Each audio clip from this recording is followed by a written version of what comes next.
Asthma के attacks के chances को कम करने के लिए या उसके मैनेजमेंट संबंधित इंपॉर्टेंट टिप्स पर आज बात करेंगे। एस्थमा की बीमारी यानी जो श्वास फूलने का, दमे का प्रॉब्लम होता है, वो काफ़ी कॉमन प्रॉब्लम है। लेकिन एस्थमा का अटैक्स एक डेंजरस सिचुएशन होती है जिसमें पेशेंट की जान का खतरा हो सकता है। इससे संबंधित कुछ इंपॉर्टेंट टिप्स पर आज आपको हम बताएंगे ताकि आप एस्थमा के अटैक से खुद को बचा सकें और उनकी फ्रीक्वेंसी को कम कर सकें और उनके अटैक्स के दौरान चीज़ों को बेटर वे में मैनेज कर सकें। टॉपिक पर जाने से पहले जो लोग हमारे चैनल पर नए हैं उन्हें रिक्वेस्ट करूँगा कि चैनल को सब्सक्राइब करें, वीडियोस को लाइक करें, शेयर करें, फॉलो करें, कमेंट करें, पूरा देखें। सबसे पहले ज़रूरी है कि एस्थमा के लिए सारे घर वालों को और पेशेंट को एस्थमा का प्रॉपर एक्शन प्लान पता होना चाहिए। घर पर प्रॉपर इनहेलर्स की सप्लाई होनी चाहिए, घर पर एक्स्ट्रा इनहेलर्स भी होने चाहिए ताकि इमरजेंसी में कोई ख़त्म ना हो जाए। इनहेलर्स को यूज़ करने का टेक्निक, नेबुलाइजर मशीन, ये सारी चीज़ें घर पर अगर अवेलेबल है तो ज़्यादा चांसेस है कि आपको उतनी ज़्यादा प्रॉब्लम नहीं आएगी और हॉस्पिटल एटलीस्ट पहुँचने से पहले आप अपने पेशेंट को ठीक ठाक ट्रीटमेंट दे पाएंगे। यदि प्रॉपर एक्शन प्लान नहीं हो और घर के सारे मेंबर्स को इसको डील करना तरीका नहीं पता हो तो प्रॉब्लम्स होने का चांस बढ़ जाता है, आपकी हेल्थ बिगड़ने का चांस बढ़ जाता है। तो इसलिए एस्थमा के सारे पेशेंट्स को, अपने परिवार वालों को भी प्रॉपर इसको डील करना और इमरजेंसी को कैसे मैनेज करना ये पता होना चाहिए।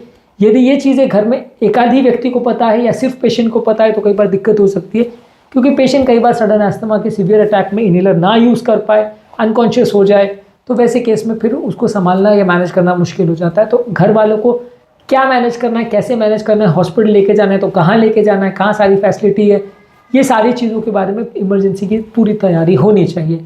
यदि इस मामले में आपकी तैयारी अधूरी है तो प्रॉब्लम ज़्यादा होंगे। अगला इंपॉर्टेंट जो टिप है वो आपको फॉलो करना है कि आपकी जो भी दवाएँ हैं उसको रेगुलर बेसिस पे लेते रहें।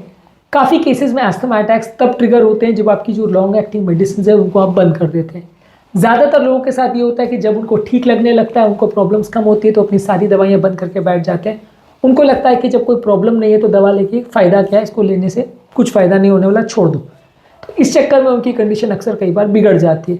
इसलिए ज़्यादातर पेशेंट को जो भी मेडिसिन प्रिस्क्राइब करी गई है वो लेनी चाहिए, और अगर बंद या कम करना भी है तो डॉक्टर से पूछ के डिस्कस करके उसके बाद ही करें, वो भी तब जबकि एस्थमा के अटैक की फ्रीक्वेंसी काफ़ी कम हो गई तो ही करें तो अच्छा है। इसके अलावा जो अटैक के लिए इंपॉर्टेंट ट्रिगर्स हैं जैसे धूल है, मिट्टी है, पोल्यूटेंट्स है, जानवरों के बाल वगैरह है, स्मोक है, ये सारी चीज़ों से आप बचें। अलग अलग तरह के कई बार स्मोक या अलग अलग तरह के कई बार जो फ्लेवर्स या जो एयर्स है या जो स्मेल्स है, इससे भी कई बार, ओडर से भी कई बार आपको एस्थमा का अटैक आ सकता है। तो किस व्यक्ति को कौन से अटैक की चीज़ें हैं उसको आइडेंटिफाई करिए कि इस पर्टिकुलर व्यक्ति को ये चीज़ों से अटैक आता है और उनसे दूर रखिए पेशेंट को, नहीं तो अटैक्स बार बार आते रहेंगे और आपको इनहेलर्स बार बार यूज़ करना पड़ेगा, अननेसेसरी पैनिक क्रिएट होगा। तो एस्थमा के अटैक्स के आइडेंटिफाई करिए ट्रिगर्स को और उनसे बचें। अगला इंपॉर्टेंट आपके लिए टिप ये है कि हेल्दी एनवायरनमेंट मेंटेन करिए। घर पर एयर प्यूरिफायर्स और फिल्टर्स वगैरह रखिए। घर पर बहुत ज़्यादा धूल, मिट्टी या डस्ट, इस तरह की चीज़ें नहीं आनी चाहिए। घर पर कोई स्मोकिंग भी नहीं करना चाहिए, क्योंकि सेकेंड हैंड स्मोक यानी दूसरों की हुई स्मोकिंग में जो पोल्यूटेंट्स या पार्टिकल्स आप इनहेल कर लेते हो उससे भी हेल्थ बिगड़ सकती है। तो एस्थमा के पेशेंट्स को ये कोशिश करनी चाहिए कि ये सेकेंड हैंड स्मोक का भी एक्सपोजर ना हो, घर पर कोई स्मोकिंग ना करे, आसपास कोई धूल मिट्टी का या पोल्यूटेंट्स का वातावरण ना हो। जब आप घर भी लें या घर भी सिलेक्ट करें या जो एरिया आप सिलेक्ट करो वहाँ पे भी थोड़ा चॉइस रखिए कि वहाँ पे बहुत ज़्यादा एनवायरमेंटल पोल्यूटेंट्स ना हो।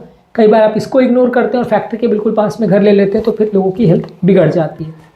इसके अलावा आपकी ब्रीदिंग पैटर्न्स को प्रॉपर्ली मॉनिटर करिए। यदि किसी व्यक्ति की नॉर्मल से थोड़ी ज़्यादा सांस चल रही है या ऐसा लग रहा है आपको कि एस्थमा का अटैक आने का चांस है, तो पहले ही आपके इनहेलर्स या स्टेरॉइड जो भी आपको चल रहे हैं मेडिसिन उनको यूज़ करना चालू कर दीजिए, डॉक्टर को दिखाना चालू कर दीजिए। यदि रेस्पिरेटरी पैटर्न में किसी की भी प्रॉब्लम आ रही है तो पहले से उसको आइडेंटिफाई करना अच्छा है। इसके लिए ज़रूरी है कि आप ब्रीदिंग पैटर्न को प्रॉपर्ली मॉनिटर करें। यदि आपका ध्यान उस पर रहेगा तभी आप इस चीज़ों को मिस नहीं करेंगे। यदि आप इन चीज़ों को इग्नोर करेंगे तो हेल्थ बिगड़ सकती है। इसके अलावा आप एस्थमा के अटैक से बचने के लिए अपनी एक हेल्दी लाइफस्टाइल मेंटेन करिए। हेल्दी लाइफस्टाइल से मतलब ये है कि अच्छी चीज़ों को, हेल्दी चीज़ों को, फ्रूट्स, वेजिटेबल्स, ये सारी चीज़ों को खाइए, होल ग्रेन्स को ज़्यादा खाइए, फैट फ्री प्रोटीन ज़्यादा लीजिए, पानी ज़्यादा लीजिए और रेगुलर बेसिस पे एक्सरसाइज कीजिए, वजन को कम करने का प्रयास करिए। हेल्दी लाइफस्टाइल रखने से बहुत सारी तरह की बीमारियाँ बच सकती हैं। एस्थमा के लिए हेल्दी फूड्स और अनहेल्दी फूड्स कौन कौन से होते हैं उस पर ऑलरेडी हमने सेपरेट वीडियोस किए जो कि आप हमारे चैनल पर देख सकते हैं। मेंटल स्ट्रेस यानी मानसिक तनाव को अवॉइड करिए। स्ट्रेस आपके एस्थमा के अटैक्स के चांसेस को बढ़ाता है। जितना ज़्यादा मानसिक तनाव होगा उतना ज़्यादा एस्थमा के अटैक्स आने का चांस बढ़ जाएगा। तो इस तरह के स्ट्रेसिंग फैक्टर से आप बचिए, थोड़ी अच्छी नींद रखिए, योगा, प्राणायाम, डीप ब्रीदिंग एक्सरसाइज, ये सारी चीज़ें करने से आपके स्ट्रेस हार्मोन्स थोड़े कम होते हैं, तो उससे आप बच सकते हैं अस्थमा के अटैक के होने। इसके अलावा जो आपकी वैक्सीनेशन है उनसे अप टू डेट रहिए। कई बार इन्फ्लुएंजा की वैक्सीन, निमोनिया की वैक्सीन हर साल या हर सीजन में आपको देनी पड़ती है। ये वैक्सीन को आप प्रॉपरली लेते रहेंगे तो अस्थमा के इन्फेक्शंस और इन्फेक्शन से होने वाले अस्थमा से आप बच पाओगे। तो इस तरह की चीज़ों के लिए प्रॉपर अप टू डेट रहिए। जो वैक्सीन आपके एरिया में अवेलेबल है या जो वैक्सीन आपके एरिया में रिकमेंडेड है, चाहे वो कोविड का वैक्सीन हो, इन्फ्लुएंजा का हो, निमोनिया का हो, निमोकॉकस का हो, वो सारे वैक्सीन टाइम टू टाइम लेने चाहिए, खासकर जिनको अस्थमा की हिस्ट्री है और खासकर जिनको पहले से अस्थमा का प्रॉब्लम रहा है या उससे रिलेटेड रिस्क फैक्टर्स हैं, उम्र दराज लोग हैं, उनको ज़्यादा ध्यान रखना चाहिए। इसके अलावा जो भी आपकी मेडिकल अटेंशन वगैरह है, अगर प्रॉब्लम आ रही है अस्थमा का तो उसको टाइम टू टाइम अवेल करना ज़रूरी है। अगर सीरियस प्रॉब्लम है तो तुरंत हॉस्पिटल जाने की ज़रूरत है। अगर थोड़ी बहुत भी प्रॉब्लम है तो रेगुलर फॉलोअप में डॉक्टर को दिखाते रहिए। यदि आप रेगुलरली डॉक्टर को दिखाते रहेंगे तो बड़े अटैक्स होने का चांस कंपेरेटिवली कम होगा। यदि आप रेगुलरली डॉक्टर को नहीं दिखाते, सिर्फ जब अटैक आता है तभी डॉक्टर के पास जाएंगे, तो कई बार उसको मैनेज करना ज़्यादा मुश्किल पड़ेगा, उसकी प्रॉब्लम्स बढ़ जाएंगी। तो इसलिए कोशिश करिए कि रेगुलरली आपके डॉक्टर को मिलते रहिए और जो ज़रूरी दवाएं हैं तो उसे अपने आप बंद मत करिए।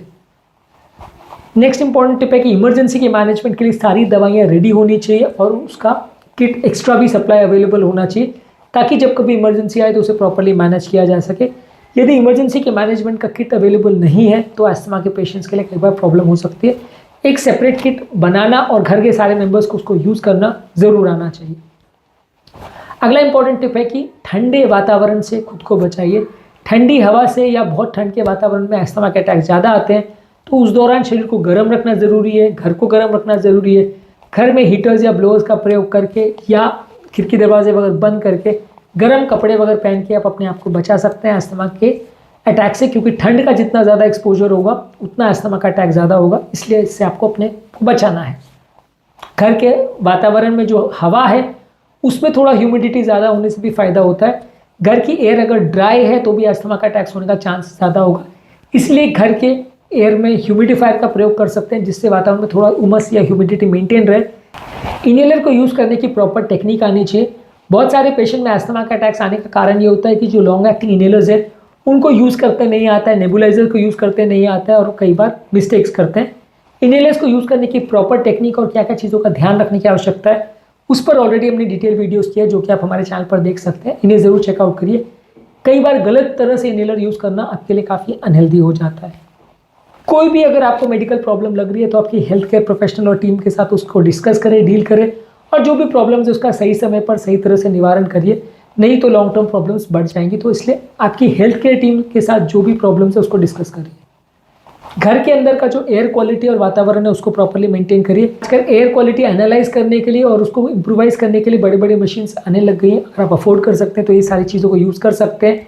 कई बार पिलोज में और कई बार वैक्यूम क्लीनर्स वगैरह को यूज़ करने के दौरान धूल जब उड़ती है, गद्दों वगैरह में कई बार धूल रहती है, ये सारी चीज़ों से भी कई बार अस्थमा का अटैक आ सकता है। तो इनको प्रॉपर सफाई करिए, रेगुलर झड़काइए, रेगुलर वैक्यूम क्लीन करिए ताकि गद्दों में, तकियों में बहुत ज़्यादा धूल ना रहे, घर के वातावरण में बहुत ज़्यादा धूल और डस्ट नहीं हो। और कोशिश करिए कि जिनको जानवरों से या पेट्स के बालों से एलर्जी है तो वैसे घरों में जानवरों को ना पालें या उनके संपर्क में ना आए, नहीं तो आपके अस्थमा का अटैक बढ़ जाएगा। इसके अलावा ज़रूरी है कि आप एलर्जिक टेस्टिंग या इम्यूनोथेरेपी कराइए। अगर आपको अस्थमा का अटैक का प्रॉब्लम है, कोई पर्टिकुलर एलर्जन से आपको अस्थमा आता है तो उसको ढूंढना और उससे बचना ज़रूरी है। इम्यूनोथेरेपी करने से हर पेशेंट ठीक हो जाएगा ऐसा नहीं है, पर डेफिनेटली इसको ट्राई करना चाहिए। काफ़ी लोग के अस्थमा के अटैक से इससे बच जाते हैं और उनको प्रॉब्लम्स कम हो जाती है। तो जो भी चीज़ों से आपको एलर्जी हो रही है उसको आइडेंटिफाई करिए, प्रॉपर इम्यूनोथेरेपी करिए और उससे बचने का प्रयास करिए ताकि लॉन्ग टर्म अस्थमा के अटैक्स की फ्रीक्वेंसी कम हो जाए और रोज़ रोज़ का ये झंझट खत्म हो जाए। उम्मीद करूँगा कि आज के टॉपिक में कुछ नई बातें जानने को मिली होगी।